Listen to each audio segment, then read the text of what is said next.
আসসালামু আলাইকুম।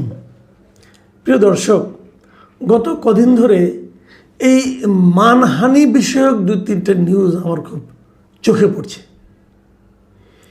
কোনো একটা ঘটনায় কোনো একজনেরকে অপমান করা হয়েছে, তার মানহানি হয়েছে, এবং এটা নিয়ে যার মানহানি হয়েছে তিনি অবশ্য অতটা বিচলিত নন, কিন্তু তার কিছু সমর্থক খুবই উন্মত্ত এবং তারা বেপরোয়া। এই সমস্ত ঘটনা ঘটছে। প্রথম ঘটনাটা ঘটেছে আমাদের প্রধানমন্ত্রী জনাব তারেক রহমানকে নিয়ে একটা মন্তব্য করেছেন জাতীয় গণতান্ত্রিক পার্টি মানে জাগপার একজন নেতা। উনি জাগপার সহসভাপতি এবং একই সঙ্গে স্পোক্স পারসন মিস্টার রাশেদ প্রধান। উনি কিছু কথা বলেছেন। এই বলার কারণে বিএনপির কর্মী সমর্থক ছাত্রদল অথবা যুবদল এই ধরনের যারা আছেন তারা খুবই দুঃখিত হয়েছেন এবং তারা মনে করেছেন তাদের নেতার মানহানি করা হয়েছে, নেতাকে অপমান করা হয়েছে। অতএব এর চিকিৎসা কি? এর চিকিৎসা হলো যে রাশেদ প্রধানের বাড়ি ভাঙচুর করা, রাশেদ প্রধানের যে অফিস পঞ্চগড়ের সে অফিস ভাঙচুর করা, তার বিরুদ্ধে মিছিল করা এবং তাকে পঞ্চগড়ে অবাঞ্ছিত ঘোষণা করা। এই যে কাজগুলো তারা করেছেন এর কোনোটাই কিন্তু আইনের মধ্যে পড়ে না, কিন্তু তারা এটা করেছেন এবং প্রকাশ্যে করেছেন। তাহলে আপনি ওনার অফিস ভাঙচুর কেন? আপনি স্লোগান দিতে পারেন, আপনি মিটিং করতে পারেন, এটা নিয়ে আপনার প্রতিবাদ করতে পারেন, কোনো সমস্যা নেই, কিন্তু তার অফিস ভাঙলেন কেন? এটা জিজ্ঞাসা করাতে যারা এই কাজটা করেছেন পঞ্চগড় জেলা যুবদল এবং যুবদলের যে সাধারণ সম্পাদক তিনি বলেছেন যে আমরা মিছিল আর মিটিং করেছি এবং তাকে অবাঞ্ছিত ঘোষণা করেছি, কিন্তু জাগপার অফিসে ভাঙচুর করেছে বিক্ষুব্ধ জনতা, আমরা না। ওটার সঙ্গে আমাদের কোনো সম্পর্ক নেই। তো এই বিক্ষুব্ধ জনতারা কারা? যদি আপনি ভিডিও ফুটেজ দেখবেন, যদি দেখবেন যে বিক্ষুব্ধ জনতা এবং তাদের নেতাকর্মী এদের মধ্যে বেসিক্যালি খুব একটা পার্থক্য নেই। তো এই কাজ তারা করেছেন। আবার এর একদিন পরে দেখলাম যে এটা নিয়ে ওই রাশেদ প্রধান উনি আবার একটা প্রেস কনফারেন্স করেছেন, করে উনি আবার ব্যাখ্যা করেছেন যে উনি কী শব্দটা ব্যবহার করেছেন। উনি কুলাঙ্গার শব্দটা ব্যবহার করেছেন। এই কুলাঙ্গারের উনি একটা ব্যাখ্যা দিয়েছেন, কুলাঙ্গার বলতে কী বোঝায় না বোঝায় নানা কিছু। তো এই বিষয়টা নিয়ে মানে এত হইচইয়ের কি দরকার ছিল? আমি এই কথাটাই বলতে যাচ্ছি। দেখুন, রাশেদ প্রধানের এই বক্তব্যটা আমি শুনেছি, ভিডিও তো পাওয়া যায়, আজকাল সবই পাওয়া যায়, এবং বক্তব্যটা আমার পছন্দ হয় নাই। আমার কাছে মোটামুটি অরুচিকর একটা বক্তব্য মনে হয়েছে এবং রাশেদ প্রধানকে আমার একজন পলিটিক্যাল লিডার হিসাবে মানতে কষ্ট হয়েছে যে এরকম একটা লোক একটা রাজনৈতিক দলের এরকম ভাষা যিনি ব্যবহার করেন, তিনি একটা রাজনৈতিক দলের এত গুরুত্বপূর্ণ নেতা হন কিভাবে, এটাও আমি ঠিক ভালোভাবে বুঝতে পারিনি। তারপরে ওনার যে ব্যক্তিগত শিক্ষা, যে রুচি, তার মাধ্যমে তিনি কথা বলবেন। আমি যখন কথা বলি আমি কিন্তু আমার নিজস্ব যে জ্ঞান, আমার যে বুদ্ধিমত্তা, আমার যে মানে পরিবার থেকে আমার যে শিক্ষা, যে রুচি, আমি কিন্তু তার বাইরে যেতে পারবো না, আমাকে এখানেই থাকতে হবে। এবং আমার চিন্তা ভাবনা সব কিছু কিন্তু আমার মুখ দিয়ে উচ্চারিত কথার মাধ্যমেই আপনি টের পেয়ে যাবেন যে এই লোকটা কোন বংশের, এই লোকটা কীরকম শিক্ষা, এই লোকটা কীরকম চিন্তা, এটা কিন্তু আপনি বুঝে যাবেন।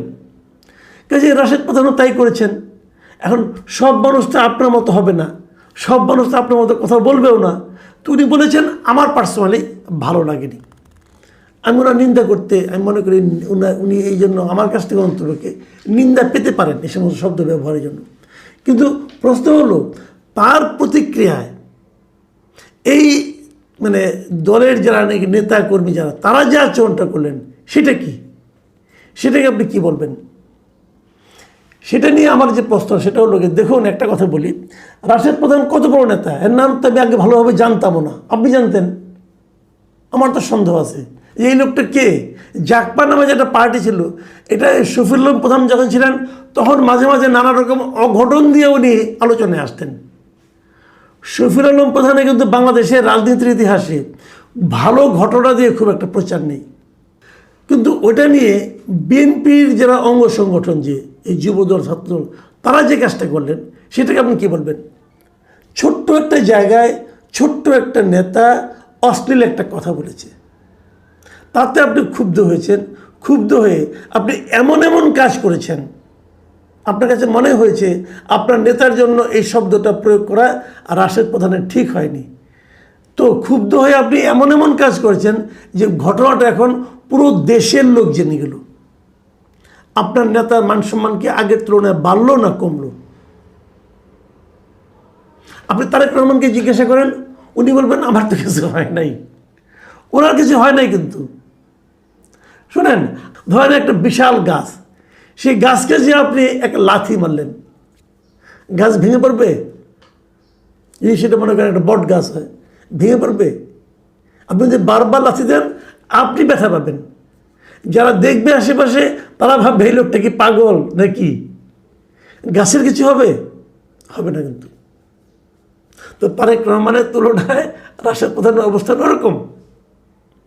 তো রাশেদ প্রধান কি বললো না বললো, তারেক রহমানের কি আসে যায়? ওনার কর্মী নামধারী এই মূর্খগুলি, ওনার কর্মী নামধারী এই যে লোকগুলি মূর্খ, যুবদল, ছাত্রদল, এই যে মূর্খ, তারা করলো কি, এই ঘটনা পুরো দেশে ছড়িয়ে দিল। বলল, জানেন আমাদের মহান নেতার নামে এই লোকটা এই শব্দটা ব্যবহার করেছে। লাভটা কি হলো? এই লোকগুলি কেন করে? এই যে মানসিকতাটা কেন? ওরা কিন্তু তারেক রহমানকে ভালোবেসে এই কাজটা করে না। ওরা তারেক রহমান অথবা দলের কাছে জানাতে চায় যে আমরা এই কাজটা করেছি, আমরা আমাদের নেতাকে কত ভালোবাসি, এই তার প্রমাণ। এটা ভালোবাসার প্রমাণ নয়, এটা বরং আইন নিজের হাতে তুলে নেওয়ার একটা প্রবণতার প্রকাশ। একই সঙ্গে নেতার, শুনেন, কারণ আমি যদি কিছু হয়, আপনার যদি এটাকে ঢেকে রাখা, ওটাকে ছড়িয়ে দেওয়ার মাধ্যমে কিন্তু আপনি কিছু লাভ করলেন না। আপনার বরং তারেক রহমানের মানসিকতাটা একবার বোঝার চেষ্টা করেন। একটা ঘটনার কথা বলি। অনেক আগে 2009 সালে, মানে 2008-এর যে নির্বাচন হয়েছিল, সেই নির্বাচনে বিএনপির পরাজয়ের পরপরই যখন আওয়ামী লীগ ক্ষমতায় এলো, তখন বিএনপির একটা জাতীয় কাউন্সিল হয়েছিল। সেই কাউন্সিলে তারেক রহমানকে সিনিয়র ভাইস চেয়ারম্যান পদে মানে নির্বাচিত করা হয়। এবং সবাই জানেন যে চেয়ারপারসন ছিলেন খালেদা জিয়া। ওনার কারণে ওনার পুত্রের এই বড় পদ পাওয়া, মানে উনি দ্বিতীয় মানে প্রধান ব্যক্তিতে রূপান্তরিত হলেন। এবং ওই সময়ে মেহেদী আকরম একজন আমাদের কার্টুনিস্ট আছেন, উনি একটা ব্যঙ্গচিত্র আঁকেন তারেক রহমানকে নিয়ে। এবং সেই চিত্রটা আপনারা দেখেছেন, আমিও দেখেছি একবার, আবার দেখুন আরেকবার, যে এখানে বেগম খালেদা জিয়া উনি তারেক রহমানের মাথায় একটা মুকুট পরিয়ে দিচ্ছেন। এই যে কার্টুনটা, এই কার্টুনটা দেখলে আপনাদের কাছে কেমন মনে হয়? এখানে কি তারেক রহমানের চেহারা ঠিকমতো আঁকা হয়েছে? এখানে কি খালেদা জিয়ার চেহারা ঠিকমতো আঁকা হয়েছে? বলুন, হয়নি তো।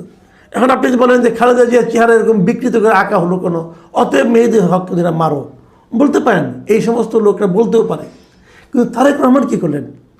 এত বছর পরে সেই কার্টুনটা উনি ওনার নিজের ফেসবুকে এই গত বছরের মে মাসে উনি কিন্তু শেয়ার করেছেন।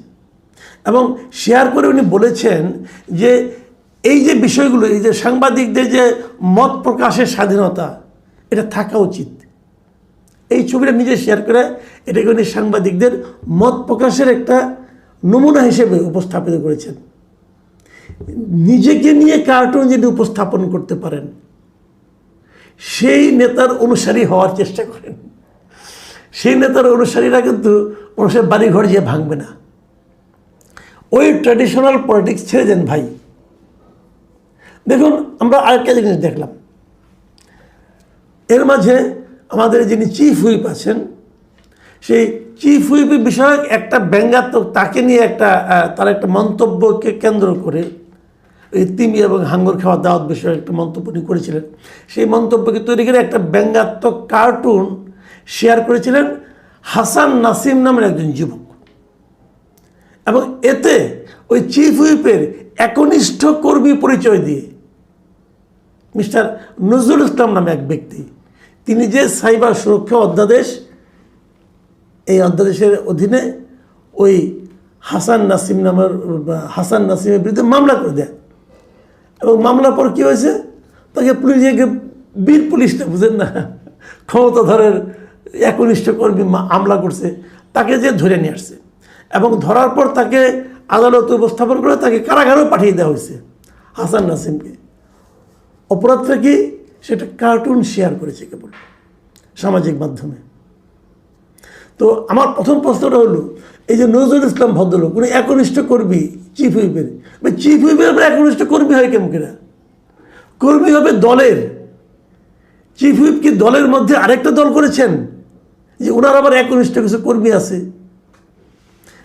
এবং উনি চিফ হুইপকে খুশি করার জন্য যে মামলা করে বসছেন। চিফ হুইপ উদার মানুষ। এই প্রসঙ্গটা যখন নাকি জাতীয় সংসদে হাসনাত আবদুল্লাহ তুলেছেন, তখন এই উদার চিফ হুইপ বলেছেন যদি ওনার বিরুদ্ধে অন্য কোনো মামলা না থাকে তাহলে তাকে যেন ছেড়ে দেওয়া হয়। ভাই, গ্রেপ্তার তো আপনার কথা করা হয় নাই, আপনার রিকোয়েস্টে ছেড়েই দিবে কী হবে? আপনি তো এই মামলার বাদীও না, মামলার বাদী হলো নজরুল ইসলাম, আপনার একনিষ্ঠ কর্মী। আপনি বরং বলতে পারতেন যে ওই একনিষ্ঠ কর্মীকে আমি ডিজোন করছি, এই ধরনের কর্মী আমার দরকার নাই, এটা বলতে পারছেন? বলতে পারেন নাই। আপনি ছেড়ে দেওয়ার কে? আপনি বললে ছেড়ে দেবে, কোন আইনে ছাড়বে? আপনি আমাকে বলেন। পুলিশ তাকে একটা মামলা, নির্দিষ্ট মামলায় গ্রেপ্তার করে আদালতে পাঠিয়েছে, আদালত তাকে জেলে পাঠিয়েছে। এখানে চিফ হুইপ সাহেব আপনি কোথায়? আপনি তো কোথাও নাই, আপনি মামলার বাদীও না, আপনি ছাড়তে বলেন কিভাবে? এটাই হলো আমাদের দেশের রাজনীতি। আমাদের দেশের রাজনীতিবিদরা মনে করেন যে ওনারাই হলো আইন, ওনারাই বিচারক, ওনারাই সিদ্ধান্ত দেন, ওনারাই রায় দেন। আপনার যেটা করণীয় সেটা হলো নজরুল ইসলামকে বলা যে তুমি মামলা প্রত্যাহার করে নাও, এবং 2 নম্বর হলো তুমি আমার একনিষ্ঠ কর্মী নাও, তুমি আমার জন্য ক্ষতিকর ব্যক্তি। মাথায় রাখুন, এই ধরনের যে প্রবণতা, এই প্রবণতাটা খুবই খারাপ। আপনাদের মনে আছে কিনা জানি না, 2018 সালের একটা টেলিভিশন টক শোতে ব্যারিস্টার মইনুল হোসেন একজন সাংবাদিক মাসুদা ভাট্টিকে নিয়ে কিছু অশোভন মন্তব্য করেছিলেন। সেই কারণে তার বিরুদ্ধে সারা দেশে 22টা মামলা হয়েছিল, ওনাকে গ্রেপ্তারও হতে হয়েছিল। তো যদি মাসুদা ভাট্টির মান সম্মান যে থাকে, তাহলে এই 22টির জন্য মামলা সারা দেশে করতে হবে কেন? যার মান হানি হয়েছে তিনি মামলা করবেন, তার কর্মীদের মামলা করতে হবে কেন? এবং কর্মীদের এরকম মামলা পুলিশই বা গ্রহণ করবে কেন? আদালতই বা কেন জিজ্ঞাসা করবে না? ভাই, মান যার হানি হয়েছে তিনি মামলা করেন, আপনি কে? এই প্রবণতা আমরা সবসময় দেখে এসেছি। প্রধানমন্ত্রী অনুগত লোকেরা প্রধানমন্ত্রীর মানহানি হয়েছে বলে মামলা করেন। যার মানহানি হলো তিনি মামলা করলেন না, আরেকজন লোক মামলা করলো। তো তার যে মানহানি হয়েছে এটা ওই ভদ্রলোক কী করে বুঝলো? তার সঙ্গে তার দেখা হয়েছিল, সে তাকে বলেছিল ভাই আমার মানহানি হয়েছে, তুমি যে আমার পক্ষে একটা মামলা করে দাও। আমরা এটা কিন্তু হাসিনার আমলে প্রচুর দেখেছি। তো সেই প্রবণতা আমাদের যদি আবারও দেখতে হয়, তাহলে এত রক্তক্ষয়ের মাধ্যমে হাসিনার মতো স্বৈরাচারী শাসককে বিদায় করে আমাদের কী লাভ হলো? আসলে সব কিছুই কি ঘুরে ঘুরে আসে? আমি মনে করি এটা থামানোর দায়িত্ব হলো তারেক রহমান অথবা চিফ হুইপ, যাদের হয়ে অন্যরা মামলা করে, ঠিক সেই নেতাদের এরা দায়িত্ব নিতে হবে। তাদেরকে বলতে হবে ভাই মাপ চাই, তোমরা আমার মানহানির কথা বলে সারা দেশে আমার মানহানির বক্তব্য আরও ছড়িয়ে দিও না। তোমরা আসলে আমাকে ভালোবাসো না, তোমরা নিজেদেরকে ভালোবাসো এবং নিজেদেরকে তোমরা সুবিধা প্রাপ্তির জন্য এগুলি করছো। প্রিয় দর্শক।